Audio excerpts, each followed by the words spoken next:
Hello and welcome to the Run Testers. My name's Nick, and in this video we're going to be comparing the New Balance SC Elite V4 and the New Balance SC Pacer V2.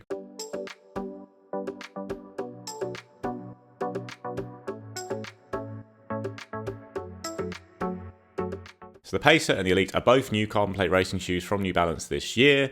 They are both significant upgrades on the previous models of the shoe thanks to a new PEBA midsole in particular, and they are both pretty good racing shoes for any distance, but they have a very different design and different feel on the run that might make them suitable to different runners and more applicable to different distances. The SC Elite V4 is a more expensive shoe. It costs £260 or $250, whereas the Pacer is £180 or $200. The Pacer is the lighter shoe at 216 grams or 7.6 ounces, whereas the SC Elite is 243 grams or 8.6 ounces. Pacer has an 8mm drop and the SC Elite V4 has a 4mm drop. You've also got a higher stack height on the SC Elite V4, which hits 40mm at the heel, obviously drops to 36 at the forefoot. Not exactly sure on the stack height of the Pacer V2, but it's probably kind of low to mid 30s at the heel, which means it could be under 30mm at the forefoot, which is a big difference to the stack height of the Elite in that area of the shoe for sure. Both shoes have got a fuel cell midsole, and it's the PEBA version of fuel cell. New Balance tends to use different materials and formulations in its fuel cell foams, but this is the best version of fuel cell, the bounciest, lightest PEBA foam. You've also got a carbon plate running through both of the shoes, which is New Balance's Energy Arc setup. You've got a rocker and that big canyon underneath, the big cutout on the bottom of the shoe to reduce weight and try and line your foot in the center of the shoe as well. With the SC Elite V4, you've got a mesh upper with really minimal padding around the back of the shoe. There's really nothing at all at the back of the shoe, and there's a little bit of an internal heel counter there, but not much. It's still quite flexible there. And you've got pretty good rubber coverage on the bottom of the shoe. It's quite a thick layer of rubber. The forefoot's well covered, and you've got two big strips at the back there, so should be okay for durability and grip. Got an even more lightweight upper on the SC Pacer V2. It's a single layer engineered mesh upper. Again, absolutely no padding at all at the back of the shoe or on the tongue, and a very small internal heel counter. And then, like the SC Elite, you've got pretty good rubber coverage on the forefoot and back of the shoe, and it is, again, quite a thick layer of rubber, given that these are racing shoes, so it should be looking pretty good for durability on that front with both. So in terms of fit, I've got both of these shoes in a UK size 8. Now that is my typical running shoe size. I wouldn't say my experience has been identical in these two shoes. I would say I've had less issues with the SC Elite V4, and that's definitely felt more true to size for me. I would say the Supercomp Pacer 2 has definitely felt a little bit snug for me, and I definitely would go half a size up in this shoe, which can be the case with New Balance shoes in terms of my experience. I'm usually playing, going my usual size or going slightly up, or maybe half a size up, and I would say that is the case with the Pacer 2. I think in terms of overall profiles and those general fits, the Pacer 2 is a little bit more on the narrow side. I would say the Supercomp Elite V4 is a little bit broader. It's not massively wide, but it definitely does feel broader in comparison to the Pacer 2. And that makes sense because ultimately this is a shoe that is going to be one that you are going to kind of, ultimately it's a marathon shoe and one you're going to do long distances in. So that's ultimately what you're going to get in this design. And that's kind of what I found in my experience of running in the shoes. Now there are some similarities in terms of some kind of areas in terms of the design. The laces are pretty similar. I would say the laces are a bit short to me on the Supercomp Pacer 2 compared to the SC Elite V4, which just makes the scope to kind of lock things down a little bit easier to do in the SC Elite V4. They've got similar tongues, these kind of very skinny kind of tongues here, which generally have stayed put for me in terms of my time. Maybe the occasion I've had to kind of play around with them, but ultimately they've kind of stayed put.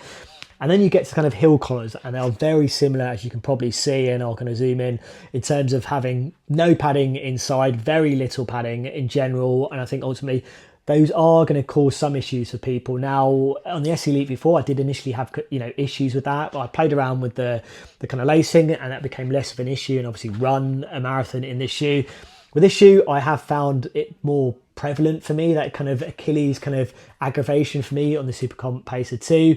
So that is something to be aware of. It's not going to be everyone's issue, but ultimately that is something I've seen. And I do think ultimately that's something that New Balance ultimately needs to look at going forward with both of these shoes. Ultimately just maybe giving a little bit more padding in there just to kind of prevent that kind of irritation that some people might experience. So yeah, for me, I would say Supercomp Pacer 2, I would go half a size up. Supercomp Elite V4, I think you can go true to size and it should be generally fine for most people. When it comes to fit, I've got both of these shoes in a UK 9, which is a US 9.5. It's a size I usually go for with New Balance, who are one of the brands I would say that can be a little bit different with their sizing. So I would say the SC Elite V4 has a roomier fit for sure than the Pacer V2 in terms of length and in terms of just the general volume you have in the toe box. So I was very happy with the length in my normal size on the SC Elite V4, but on the Pacer V2, it's been a bit tight. Like, it's okay, I would say, for short distance races, sessions, that kind of thing. But if you were looking at using the Pacer as a marathon shoe, you might consider going half a size up.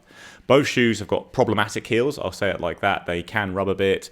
I've not had any really serious problems with either of them. I've heel locked both of them to try and minimize that risk. But I'd say if you're looking at long runs in particular, you do start to feel a little bit at the back of the shoe. I have anyway, like anything over 10 miles, just starts to feel like, okay, I'm starting to get a bit of rubbing there. That might be a problem in a full marathon, but nothing too serious for me. But they have broken the skin on other testers in the run testers, and in general they are known for being a bit tricky, those heels, so look out for them if you do pick up either shoe. So I've run around 60k in both of these shoes, and I'd say that they're both pretty impressive carbon plate racing shoes that get the job done. I don't think either are right up there amongst my absolute favourite carbon plate racing shoes, but they both do deliver an effective and fast ride with a nice bouncy foam in the midsole, the carbon plate, pretty lightweight designs, all the usual keynotes you expect from a carbon shoe. You definitely have a different feel to the ride with these two shoes. The SC Elite V4 is just a lot bigger, it's softer, it's bouncier. It's really noticeable that the drop is lower and you've got a lot more kind of stack under the forefoot in particular, and the rocker feels much more pronounced as well. With the Pacer V2, you've got a more natural feel. It kind of snaps through a bit more naturally with my stride pattern anyway. You can feel a bit more of the ground under that forefoot for sure. It's got more direct ride and it rolls through quite nicely, but you don't get as much bounce or the softness that you get from the Elite V4, or as much protection under the forefoot in particular. So you can definitely run fast over any distance in both of these shoes. Like I've gone down to the track and on the road and done short reps in both, kind of mile reps, K reps, even shorter than that. And I've done longer hard runs in both. Like I did, I think a 22k run out of the box with the SC Elite before, with a 8k pickup in the middle. And with the Pacer, I've done a hard 45-minute progression run, like moving down to the last 15 minutes being at 5:30 per mile pace. And yeah, they both do deliver the goods. They both have efficient, fast rides for sure. And you could look at either of these as a marathon racing shoe. Obviously, the SC Elite before looks much more like a marathon racing shoe than the Pacer, but I do think there's enough comfort underfoot with the Pacer to look at those longer distances. It's more whether the upper would work for you, and if you like that slightly more direct and grounded feel you have here, you have got a more protective ride with the Elite V4, and especially under the forefoot, where I think I would get a little bit of discomfort if I pushed a full marathon distance in the Pacer, because it's got the higher drop and the lower stack there, and as a heel striker I snap through a bit onto that.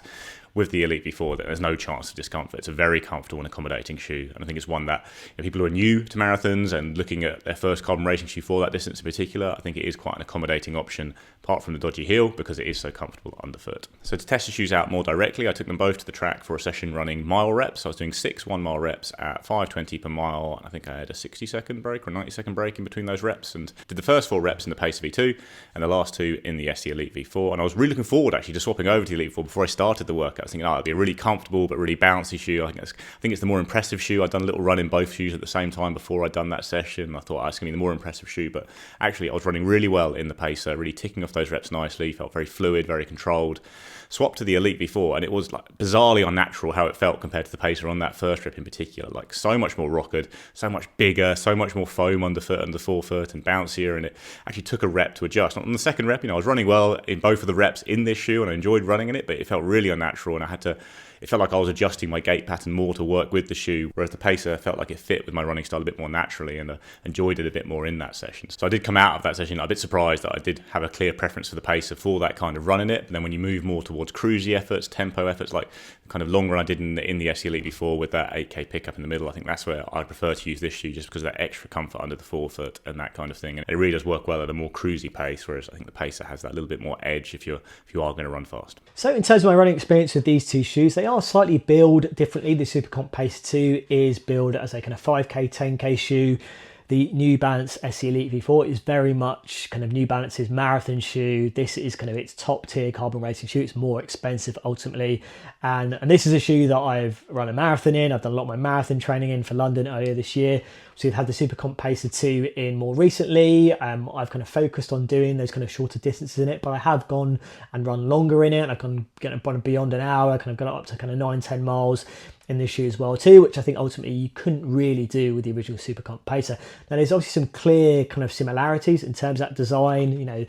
You are getting that kind of fuel cell midsole there, so that PEBA based midsole. You are getting a kind of carbon plate in there. All the kind of qualities that you see in New Balance's kind of faster focused shoes are kind of pretty much here in this shoe. Now the stack heights are different. There's more kind of that foam here and stack in the New Balance SC Elite V4. Now, technically, the feel should be very similar when you see that all the ingredients are the same. I wouldn't say it's exactly the same feeling for me. Ultimately, this is a shoe that still keeps you quite low to the ground, despite having that extra stack of foam compared to Supercomp Pacer.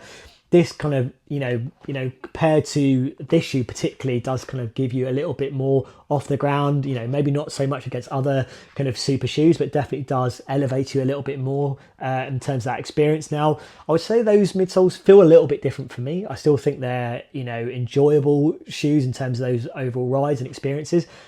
I've kind of thrown these back on kind of, to kind of compare. I've worn them together. I've worn them, I've gone back out in the Supercomp Elite V4 again. And ultimately what I would say the biggest difference for me has been that this feels a little bit on the bouncier side compared to the Supercomp Pacer 2. I think this is a little bit more responsive, a little bit more snappy, and it's a design and feel that kind of, suits kind of running shorter distances. I think ultimately I've just noticed there's a little bit more of a pronounced bounce in the SC Elite V4 compared to the Supercomp Pacer 2. I think, while the foams are supposed to be the same, I do think there's a slightly softer feel to the SC Elite V4. Maybe that's because it's just spread over a slightly broader kind of base. I think ultimately maybe that kind of makes it feel a little less firm feeling than the Supercomp Pacer 2. And it's not overly firm, but I do think compared to the Supercomp Elite V4, it just feels like there's a little bit more bounce, a little bit more forgiving in terms of that overall experience underfoot, I think, compared to the Supercomp Pacer 2. Ultimately, I still do think this is a 5k, 10k shoe. This can do that as well too, but this has felt more comfortable for me running a little bit longer. They're both very stable shoes, but I think, and very controlled ultimately. But what I found is when I've kind of crept over longer distances, over kind of 10k in the shoe, which is where it's really supposed to max out, I found like I've wanted a little bit more that kind of softer touch to the midsole, and I feel like you get that in the SC Elite V4 for me. And also I think you just get a more kind of noticeable bounce in it, which I prefer over those kind of longer distances, and it just feels more comfortable over longer runs ultimately. I think in terms of other things, really, the outsoles are very similar. I mean, you're getting a similar level in terms of that design, in terms of the amount of rubber. Now, what I found, I've run a marathon in this year, I've done a lot of marathon training. Seeing some kind of wear ultimately as I expect to see, but ultimately I think you're going to get a similar level of wear in these shoes. I still think you can use these shoes for training and for racing. I think ultimately this can work for short distances as well too, and I think this could probably work for up to kind of half marathon. That's probably where I would want to take it ultimately. Would I want to take it further than that? I think ultimately I would be looking at the SC Elite V4 just because I think it just feels a little bit more comfortable. That's what I felt ultimately in my experience. So yeah, for me, I think the Supercomp Pacer 2 and the Elite V4 are very good shoes for, kind of running your faster sessions in, for training in ultimately. And, definitely feel like they have more in their locker to work for shorter and longer runs as well. Which one would I go for? I'll get into that in the verdict. So my verdict on whether you should go for the New Balance Supercomp Pacer 2 or the Supercomp Elite V4. Now, the first thing to address here is that these are shoes in two different price categories. The Supercomp Elite V4 is by far the more expensive shoe, and ultimately this sits at the kind of top tier carbon racing shoe category. The Supercomp Pacer 2 is a lot cheaper. I would say ultimately is still very much a 5k, 10k shoe, but definitely has the capability to go longer in that. And if you were looking for, a more reasonably priced New Balance shoe that I think gives you qualities of the SC Elite V4, I think from a nice weighted shoe, I think from a shoe that still feels very nice and snappy to run faster in, and I think can work to half marathon distance, and you're not looking to use a shoe for kind of longer runs, and ultimately I think, you can get a good shoe here in the Supercomp Pacer 2. I think ultimately I would say about the SC Elite V4, this is definitely a shoe that can work for shorter distances. I think will reward you better over longer distances. I think it feels bouncier than the Supercomp Pacer 2. And I think just feels a little bit more comfortable over those longer distances. And I'd feel more confident running longer in the shoe, and have done ultimately in my time. And obviously you're going to have to pay for that experience. But I think, that's the way I kind of look at it. These are two very good kind of fast kind of New Balance shoes with similar qualities, similar kind of experiences. But I think for me, if I had to pick one, I would probably reach for the Supercomp Elite V4 based on my experience for the same types of runs, where I think, the shorter and, slightly longer runs, the Supercomp Pacer 2 will offer a very good experience for less money. But I think for me, in terms of my experience, this is the shoe I preferred running in. I think if you can afford to go for the Elite V4, I think you're going to get a really nice shoe. But if you can't, I think absolutely have a look at the Supercomp Elite V4. If you're a fan of what New Balance is doing with its shoes and you want it for a little bit less money, then this is worth looking at instead. So comes the verdict, although I do think both shoes really would be fine for events of any distance, and it would probably more tally up with your preference in ride feel, which you would go for. The Pacer does skew a bit more towards those short events where you might value the more direct ride, the lighter feel, the faster turnover, the kind of higher drop to the shoe, whereas the Elite skews a bit more towards longer events where the extra protection under the forefoot will be beneficial, the bigger bounce, the bit more of a rocker that can maybe help you a bit more when you're on tired legs. But I think probably the more telling difference is what you kind of like from your carbon plate racing shoe. So if you really want that massive exaggerated bounce feeling, the softness, the rocker, then the SE Elite V4 is the one that provides it. You like it to be a bit more direct, probably a bit more akin to the early days of carbon racing shoes, something like the Vaporfly 4%, where you have a bit more road feel than that snap through a bit more. Then the Pacer V2 provides that. Obviously with either shoe, go look out for that heel. And as I mentioned, I'm not 100% sold on either shoe compared to the market at large, because you can look at something like the Asics Metaspeed shoes, which are lighter than both of these shoes, but have a high stack and kind of combine the best elements of both. But if you are going to pick between them, if you're someone who's going to do a lot of training in the shoe and lining up long distances, I'd say the SE Elite V4 is better for that in particular, especially a lot of training miles. Whereas if you are predominantly doing shorter distances, want a shoe that you're going to use mostly for short track sessions and then those races, the Pacer probably has the slight edge.